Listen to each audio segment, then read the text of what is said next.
Hello and welcome again to the SkullKing Sports Micro Podcast, presented by Finish First Fantasy Advisors. Get personalized help and advice for your fantasy season this year, from setting up your draft strategy to in-season help with waiver wire pickups and start-sit decisions. Go to finishfirstfantasy.com to find out more today.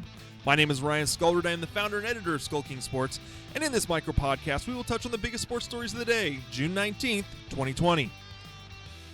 In Major League Baseball, 5 players and 3 staff members of the Phillies have tested positive for COVID-19.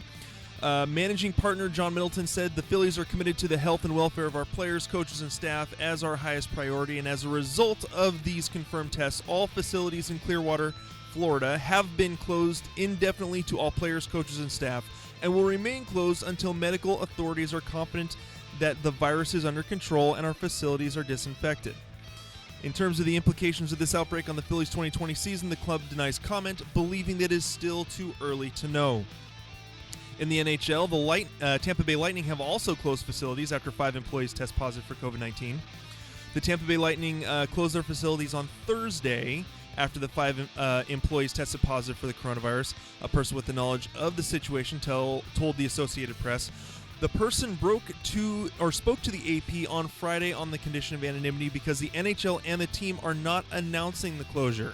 The NHL is also no longer announcing which team individual players tested positive. It is not clear how many players for the Lightning have tested positive.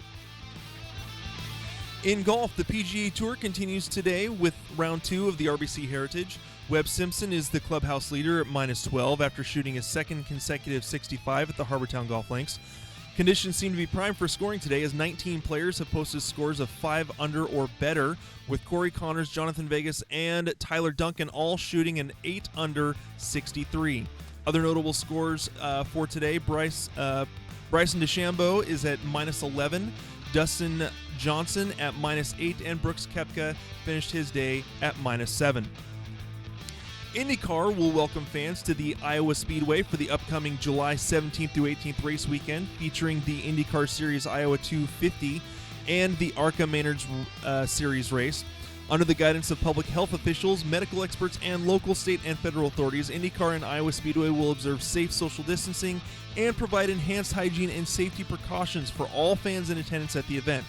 Only a limited number of tickets will be available for the upcoming race weekend, with each group of fans in attendance separated by at least 6 feet of distancing at Iowa Speedway, in order to align with the Iowa State COVID-19 guidelines. And in NASCAR, Martin Truex Jr. wins the draw for the pole position for Talladega this Sunday. Kenny Hamlin, Kyle Busch, Jimmy Johnson, and Kevin Harvick round out the top 5 racing positions for the Geico 500. Harvick still holds a narrow lead in the NASCAR Cup Series points race over Chase Elliott, with Joey Logano, Brad Keselowski, and Ryan Blaney all close behind. You can read more about these stories along with some others on our website, SkullKingSports.com, or you can find us on our various social media channels, including Facebook, Twitter, Instagram, and YouTube. I'm Ryan Skullrud, and this has been the SkullKing Sports Micro Podcast.